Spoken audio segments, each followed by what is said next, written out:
Hello, beautiful community. One of the most important cultural figures of the second half of the 20th century and the first quarter of our century has died at the age of 94. My life would not be what it is without his work. He was a pianist, a musician, and a writer, and a poet, and outside an extraordinary musical contribution, which we'll define, he gave two things to the culture. Number one, the understanding that some of the deepest bits of human experience are best captured in certain kinds of jokes and paradoxes in humor. That there is an extraordinary value in a seriousness that goes through unseriousness and comes back on the other side. Extraordinary value in unseriousness that goes through a seriousness and comes back on the other side. The depth of humor at capturing what we are. The second thing that Alfred gave outside music is the sense of what it means to time a life from beginning to end the way one times a musical composition in performance. That's enormously meaningful because authenticity, becoming who we are over time, is the main value in our culture. But it is the value that is most corrupted in our culture, often taking fleeting and consumerist forms of the kind that would make philosophers from Aristotle to Charles Taylor and Bernard Williams twist in their graves. Before I say more about why Alfred Brendel is so special, in the way that I'll speak to you if you're watching this through my lens and you don't know anything about music or the arts, and in the way that I'll speak to you if you loved Alfred, you love Alfred, or if you are have a deep relationship with music. I'll try to make it appealing to everyone. Let's start with a brief personal caveat. I'm a moral and political philosopher, and I've been ill, disabled with a health condition, neuroimmune condition called myalgic encephalomyelitis for 22, 23 years. For a while, I couldn't talk, couldn't read, couldn't walk. Now I can talk some of the time. I can't sit, even in my wheelchair. I can't stand. So this has slowed down my work significantly. And I'm working very slowly on a book project about Alfred Brendel's great friend Isaiah Berlin. But my main presence right now is as a minor public intellectual. I make a tiny few appearances infrequently on radio and TV, but I'm mostly here on this channel, on my main channel, and on my other channels, on YouTube, where my commentaries, mostly on politics and culture, have got 40 or 50 million views. I have also had a horrendous block about writing to my hero, who is not really my hero, he's an ego ideal, Alfred Brendel. I have been meaning to write to Alfred for 25 years, and I have about 52 drafts of a letter, short letter to Alfred, dating back across all these years. And most of these drafts are terribly kitsch and over-emotional and over-indulgent, and they never got sent until a draft that was more satisfactory appeared recently. I only met Alfred in person once at a dinner in Oxford for 6 to 8 people. That was a peculiar event, and I never got back in touch. A few months ago, the wonderful pianist of the younger generation, Carter Moller, hi Carter, texted me and said, actually, Alfred and his partner Maria are vaguely aware of you, and they would like to get in touch. So I've been so bad at getting in touch with my hero that I became at risk of my hero getting in touch with me. Let's now talk about Alfred Brendel's extraordinary contribution to our culture. I think nobody in the history of recorded sound evolved more as a musician across time. All you need to do is look at Alfred Brendel's very first recordings of Beethoven's late piano sonatas in the 60s. Then look at the second cycle in the 70s. Then look at the next cycle, the last cycle in the 90s. And then look at Alfred's return, well, to one of the last three Beethoven sonatas, Opus 110, around 2007. You are seeing not just an extraordinary progress, but extraordinary evidence both of consciousness of one's powers and how they can improve across time, but also an unbelievably objective capacity to understand how one's failed to satisfy a piece, even if one's played it well, and even if one's played it better than anybody else has played it. Something like this issue, strangely enough, came up in the case of one of Mozart's greatest sonatas, K533 in F major. The best recording of it in history was Alfred Brendel's recording from around the year 2000. But it didn't satisfy the piece, even though it was the best recording in history. And when Alfred came back to that sonata in his last year on the platform, he satisfied it entirely. It's one of the most difficult pieces and cruelest pieces to play, because unless you give a 9 out of 10 reading, it sounds like nothing has happened. It doesn't even sound like there is a world. It sounds just like blank emptiness, right? If virtually any pianist tries their hand at 533. So there is an absolutely extraordinary evolutionary process there with Alfred.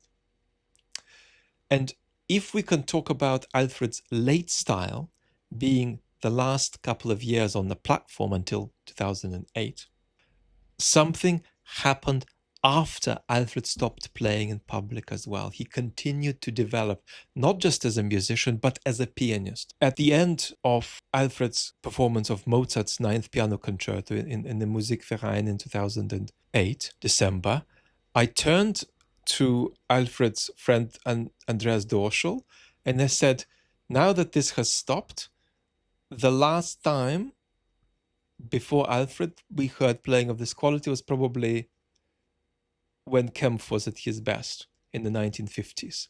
Of course, Alfred Cortot and Edwin Fischer were also playing then, but they were playing more erratically at that point. And I thought this was it. And I sort of circled around, didn't want to leave. But I had a shocking revelation at one of Alfred's public lectures, where I noticed that distinctly his style as a pianist had evolved. He developed signs of a late style, which you can't say he missed out on sharing with the culture, because it wasn't any more biologically possible to do so. This is when psychology and biology begin to part ways. What's so extraordinary about Brendel is how he took biology and psychology together across his life, and how he also went and pushed it on from the age of 75 to 77 appropriately by staying on and realizing something extraordinary. But then what happened is that he continued to develop as a pianist, even if it wasn't any longer feasible biologically to be a pianist on the platform, unless you take the sort of lover of music approach, whereby you just play in public because you love it so much. And that's no bad thing. I mean, Paul Bedouin-Skoda did that because he was in love with musical process as an end in itself. And Alfred Brendel was never in love with musical process as an end in itself. He was in love with musical process when it yielded good results. But something extraordinary happened, and what it revealed was kind of eerie. Not because there's anything eerie about Alfred, but because there's something eerie about a stylistic expression blowing at you that indicates the possibility of humans living and developing as musicians until 110. So I don't know if you can carry on developing beyond 110 or 120 as a musician, but I know that you can develop until then. And so even if you time a life perfectly, you could argue about whether this is or is not a tragic element. Even if your life goes extraordinarily well, is there not this tragic element that you would have actually been better than ever at 101 if only biology could sustain you? So, and that felt like a sort of an eerie moment of a kind of extraordinary truth blowing from another world in which developing until you're 110 was possible. So even after stopping playing in public, there was not just a musical evolution for Alfred, but there was a stylistic pianistic evolution. Let's talk about musical values. The two most important musical values are rhythmical strength and the long line.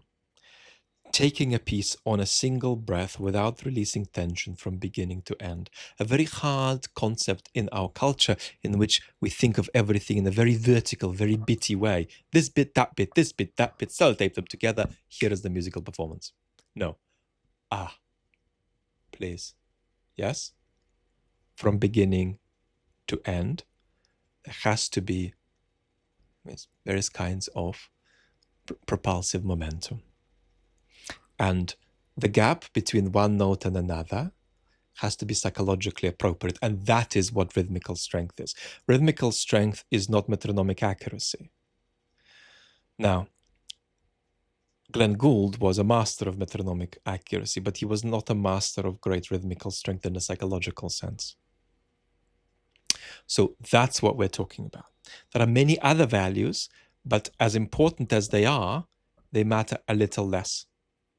Obviously, sound production is a value. And one of the things that was so important to Alfred is to make the damn piano sing, right? The way Kempf and Edwin Fischer made it sing. There's also the matter of distributing different voices well. There is also the matter of sustaining a breadth of sound in dynamic climaxes, something that Kit Armstrong right now is very good at. So there's many musical values, but the two central ones are rhythmical strength and the long line. Something at which Alfred Brendel was good from the beginning, because you got to be born with it to a good extent, but that he got much better at the end. I mean, the rhythmical strength of Alfred's playing at the end of his career is on a different level to, let's say, what came in the 80s or what came in the 70s, even though that was already more rhythmically strong than anybody else around. You could say Kempf at the very end of his life might have competed before the 1980s, but that's about it. So Alfred had these strengths on an extraordinary level, and that's what he meant when he said, I hope Furtwängler would be pleased by some of my later performances. It's just the presence of these musical values that are manifested in the piano playing of not just Alfred Brendel, but also Alfred Cortot, who died in 1962, Edwin Fischer, who died in 1960, and Wilhelm Kempf, who died in 1991. But of course, it was present in many, many singers who Alfred worked with and admired, the greatest example being Dietrich Fischer-Dieskau. And you would also put in the Maria Callas before she became histrionic in 1954. Put in conductors, above all Furtwängler, string players, Casals, you name it. So that's the group that Alfred was with when it came to musical values. And that's the group that always generates the greatest interpretations of the great masterpieces. Now, another important thing for Brendel was what I would call objectivity in interpretation. And here we have Arthur Schnabel's famous phrase that the Central European masterpieces are greater than they can be played. Many of my colleagues in musical aesthetics or in the philosophy of music like to say that a great score by Beethoven underdetermines performance. But I prefer to say that it overdetermines performance, because it actually asks many incompatible things of you. It's not that here are some musts and then here are some optional things with which you can do what you want. It's rather that here are some musts and here are some more musts, but here are some other musts and then other musts, and then there are lots of musts that pull you in opposite directions. And that's why the idea that there is an objective interpretation is compatible with the idea of there being a multiple realizability of a piece. Because what you understand objectively about the piece is that it asks for a certain parameter of characterization and expression, right? Within which it's not just possible to do each of several incompatible interpretations, but within which it's necessary to do each of several incompatible interpretations. There are no sort of magical solutions that get you out of a situation whereby the interpretation entails constitutive loss. When you're doing something that Beethoven wants you to do, you're also not doing something else he wants you to do very often at the same time. Now, sometimes you can resolve it and it can be pretty clear that there is one way to go, but very often there is an alternative. So what this means is that there's a space, and this is very much Alfred Brendel's language, within which the interpretation, the plausible interpretation of the piece rests. If you go beyond it, you violate the piece, but within it, you can do things in different ways. A lot of people who were close to Alfred, and I know this was Imogen Cooper's experience, sometimes struggled because of Alfred's extraordinary clarity of vision to develop their own vision. Something that was entirely compatible with Alfred's relationship to interpretation. But the problem is that Alfred's interpretations were so well illuminated that it was very difficult for a pianist of the younger generation to come and say, well, actually, this is great, and I'm going to be very similar, but I'm going to take this side road as well, and then I'm going to go a little bit there too, where you're not going. Because humans always move where there is the greatest light, not where it is right for them to move. And I think in this way, Alfred Brendel's genius gave an enormous amount to everybody who interacted with him, but also asked an enormous amount of everybody who interacted with Alfred. It asked them to genuinely be developing their own musical vision, because without it, they would just get outshone by the penetrative depth of interpretive light. Sorry, that's a ghastly expression. Let's now talk about something very beautiful. Alfred Brendel's teacher, Edwin Fischer. If Alfred were pushed to name the greatest musician he knows, he'd be tempted to perhaps name a singer. And Furtwängler would be a strong candidate, but he might name Fischer. And one of the reasons that Alfred and his work are so important to me is that Alfred constitutes also a link to Edwin Fischer. Something very embarrassing and very kitsch that I omitted from my never sent letter to Alfred Brendel is that I have a recurring dream about Edwin Fischer. And it's always the same. It starts in the mid-50s. We're in an office or a studio and we're talking. And this is around the time where Fischer's health is already not good. And he is making a recording with Giacomo De Vito, the violinist. And then we go out and we walk in the park and we talk, and then the dream repeats and repeats and repeats across sort of years. And I had to take that out because that's highly embarrassing. But Fischer was such an extraordinary master of unmediated emotional expression that you could argue he is the only man in the 20th century who could hug a tree without a hint of kitsch. I can't tell you how important it is for us in our culture to remain connected to Edwin Fischer. And that's okay, we're connected. We're still connected to Alfred, we're connected to Edwin. We're also connected to Edwin via Alfred's students, and then Alfred, and then back to Edwin. So it's all okay, we've got everything. But it's very, very, very, very important for us, especially at a time where all the modes of alienation and dissolution are present in our culture. There is no way to land this without saying that, there's 77 more things I want to share. So what I'll do is say that there is a channel on this platform called Vlad Wexler Music.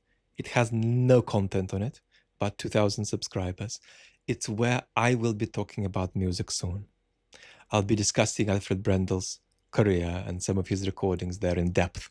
So if you are minded like that, go over there, have a subscription, tick the bell so that we can remain connected.